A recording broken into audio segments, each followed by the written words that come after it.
All right, Shalom. First and foremost, I want to start off by giving all praise unto Yahweh Bahashim Yahushai, who the world ignorantly calls Jesus Christ. I want to apologize about the visual. That, as you can see, you cannot, for the most part, you can't see me. You can just hear my voice in the distance. But that's okay. You don't have to see me to hear the message that I bring. Today's date is October 31st, 2019. All right, so this is so-called Halloween.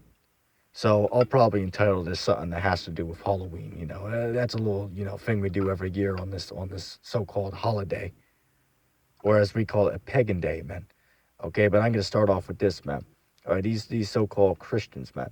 All right, I've been driving around lately, and I'll notice, and I'm sure you probably noticed this too, that a lot of these church buildings, man, they have like kind of rip-offs of Halloween. They call it like trunk or treat, stuff like that. Yeah, pretty much trunk or treat. That's what they call it instead of saying trick or treat. All right.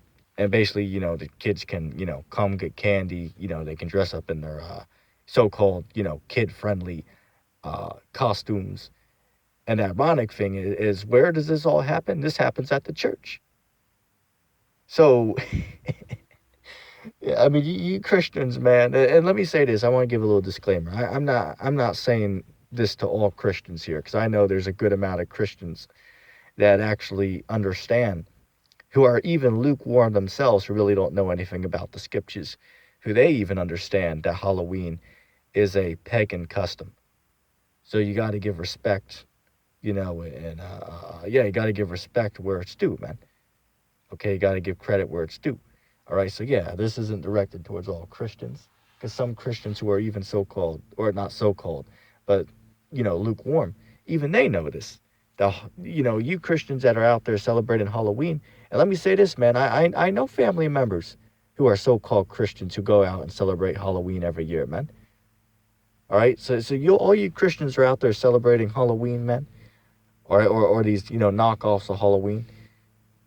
You should be goddamn ashamed of yourself, man. All right? You should be ashamed of yourself, man. Go out there and celebrate a rip-off of Halloween called, trunk or treat on Halloween night. Or even a day before. It doesn't matter. It's still the same thing, man. Okay? And I mean, as I said, it's lucky if I sound a little bit pissed off, man. But I mean, I got a lot on my mind, man. There's a lot of, issues, and, I'm not even going to get into it. All right. But, man, the scriptures are, clear. Ecclesiastes chapter 7, verse 7. Surely oppression makes a wise man mad. All right. Ecclesiastes 1 and 18. He who increases in wisdom, he increases in much sorrow. Okay. So the old saying's true, man. All right. So, a lot of you guys out there who are, pissed off and upset because you can see, the rat race, so to speak. The guys get pissed off because they go and work all week, and then all their paycheck goes to either child support or, their bills, whatever you got to pay for. And it's all set up that way for a reason, man. Okay, this goddamn devil, okay, E, all right, I'll call him E, just like the elders of GMS been doing, because Esau, or E, right, a capital E for Esau, he's been taking down brothers' channels left and right, man. Okay, this damn devil's is moving, man. This goddamn devil is making his moves. All right, but guess what though? Oh, and that's the spirit right there, man. Because I wanted to mention this. That's the spirit. Because I was just as I was coming down to my spot I'm at now, I was looking up in the sky, man, and there was two damn chariots up there, man. And you can tell that these things are chariots because they would stay still, fly around the area around each other, like flashing lights in the sky, like off in the distance. You always see those things, or I should say, I've always been seeing those things down here in Florida, man, for the past year, on and off, man, like almost every day, especially in the late hours of the night, man. Okay. So, hey, the Most High is making his moves, man. The scriptures tell you in the Apocrypha, for the Lord shall begin to visit the world which he have made. And the Lord is visiting the world, man. And how is he visiting the world? Well, when Jesus gave, the apostles of so-called Jesus, which his name is really Yahushai, well, they asked him, tell us what shall the sign of your coming be? And he described to them, there shall be earthquakes in diverse places. You see that every single day. There should be uproars of the people. And that's just a few, man. That's just a few examples of what the Lord said would be happening in this time, man. Okay, and you see this stuff every damn day, man.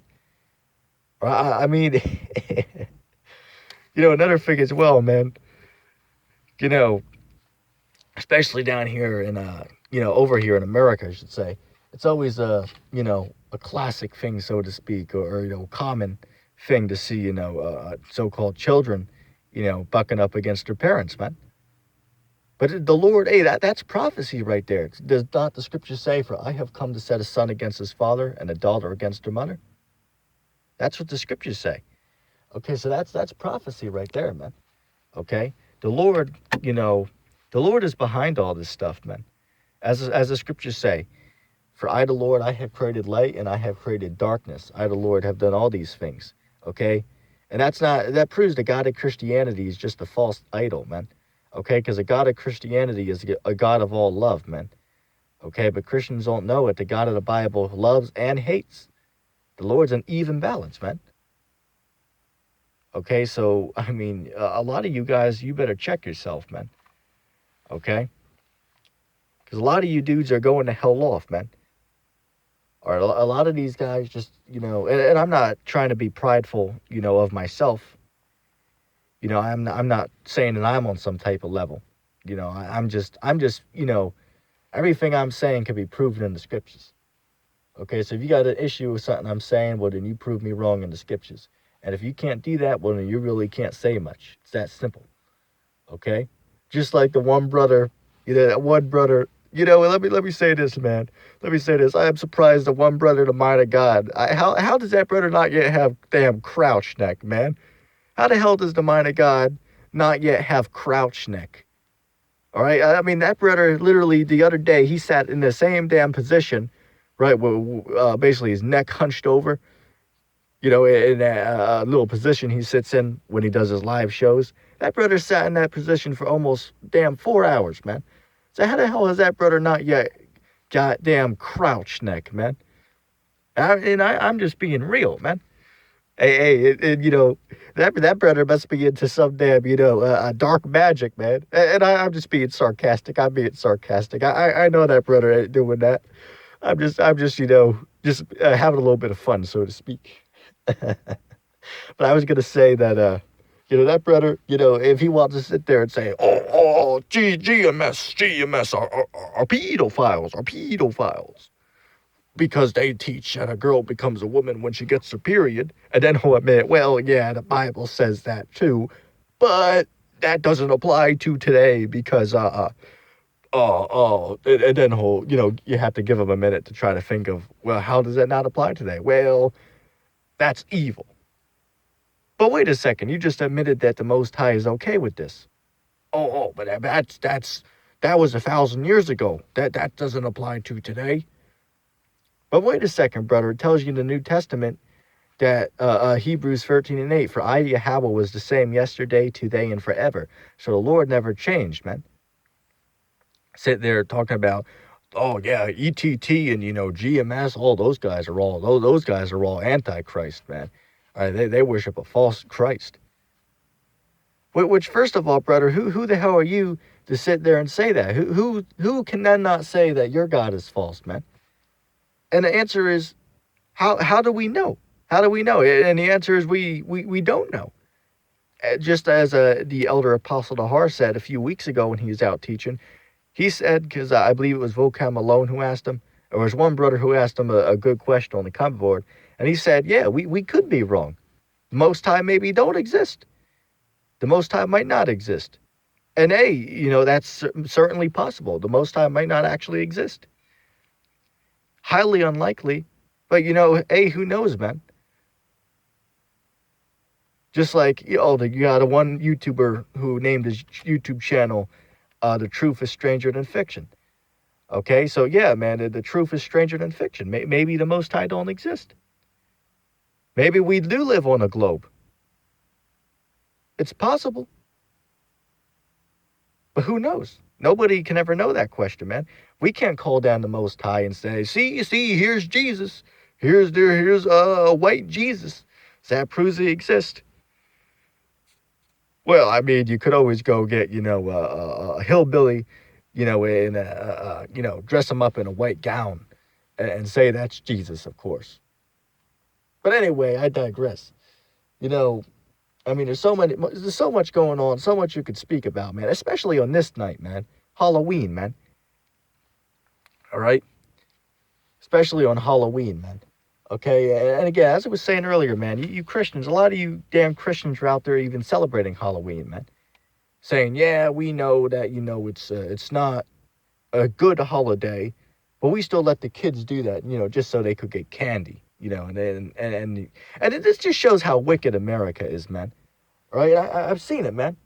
These little ass kids walking around dressed up like a goddamn demon, man. Right? And this is what's normal, man. This is what's normal. And why is that? Because the scriptures, and let's even get into this topic, man, about Babylon. Let me tell you this, man. If any of you dudes out there are talking about, the Vatican's mystery Babylon, Babylon the Great's the Vatican, Babylon the Great's the Vatican, how goddamn foolish can you be, man? How is a little city that's 2 square miles long, who has a population of 900 people, Babylon the Great? You're a damn fool, man. You don't. Hey, brother, look, you haven't came up yet on the level, man. All right, you still you've been deceived by that Christianity, man. And I goddamn guarantee you, man, those guys teach that Jesus is white. 90% of the guys who teach that Babylon's the Vatican teach that so-called Jesus is white, man. I can almost guarantee it, man. All right? It's just being real. So, I mean, as I said, man, it's just, man. And as I said, man, I am a little, frustrated, but, hey, it's always good to, just let your anger flow, So as I always tell brothers, hey, if you're ever, pissed off, if you got some time, put on that recorder and just, say whatever's on your mind, man. All right, because there's always going to be a person watching who's going to agree with what you're saying. All right. You also got to watch some things you say, man. All right, because the scriptures tell you a wise man would hold his tongue. All right, like for example, man. And this is another thing that these Christians do, man. The whole eating pork thing, right? Like I was just at dinner the other day with some family members. Not going to get into too much of my personal life, of course, because we really don't. For the most part, we really should keep that separate from what we teach. But, just a little side story. The other day I was, with some of my family members, and, everyone except for me ended up eating pork. And the sad thing about it is about 80% of the family members at the table were so-called Catholics, so-called Christians. But yet they're sitting there eating a food that the scriptures say, thou shalt not eat this. And if that wasn't enough, if you read in the Apocrypha, in the book of I believe it's First Maccabees, the 7th chapter. I could be mistaken, but you can read a story about a group of people, 2 brothers. I believe it might have been 3 brothers and their mother. I could be mistaken. Haven't read the story in a while, but it's a good story. You should give it a read. But they ended up being tortured and killed because the king commanded them to eat pork, but they said, well, we will not do it. We won't eat pork. So how is it that just a couple thousand years ago it was wrong to eat pork, but now today it's okay? What time in history did this now change, man? Don't even bring up, when Jesus died on the cross, that changed. Okay, if that's the case, if the dietary law is done away with, could I then also say that I could be a homosexual and receive salvation if I believe in sweet Jesus? I mean, if you can say that the dietary law has changed, which the Lord clearly said that if, the scripture clearly tell you the Lord was the same yesterday, today, and forever, man. Okay, now it was written thousands of years ago. So, I mean, if we're going to take it for what it says, well, then the Lord never changed, man. So if the Lord never changed, then why would he say it's okay to do something that he said it wasn't okay to do a few days ago, man? And that goes back to when we were talking about when does a girl become a woman? A girl becomes a woman when she gets her first period, man. If you disagree with that, well, you've been brought up in America, so that's just the way you think, okay? Or as Elder Apostle Tahar said to Brother Polite, hey, you were brought up in this man fool system, so that's how you think, and it's true, That's how these guys think because they were brought up under the devil, man. Okay, they were brought up in with false ways of life. Okay, the scriptures talk about the great whore who have corrupted the earth. Now, who is that great whore who corrupted the earth? That's talking about America. That's not the damn Vatican. You guys are out of your goddamn minds, man. For example, I'm sitting at a damn plaza right now, man. Damn little mall, man. They don't got this shit down in the Vatican, man. Excuse my language, but they don't got this in the damn Vatican. And why am I mentioning this? Because a lot of this merchandise, this comes from out of country, man. But anyway, if that being said, I'm gonna say shalom.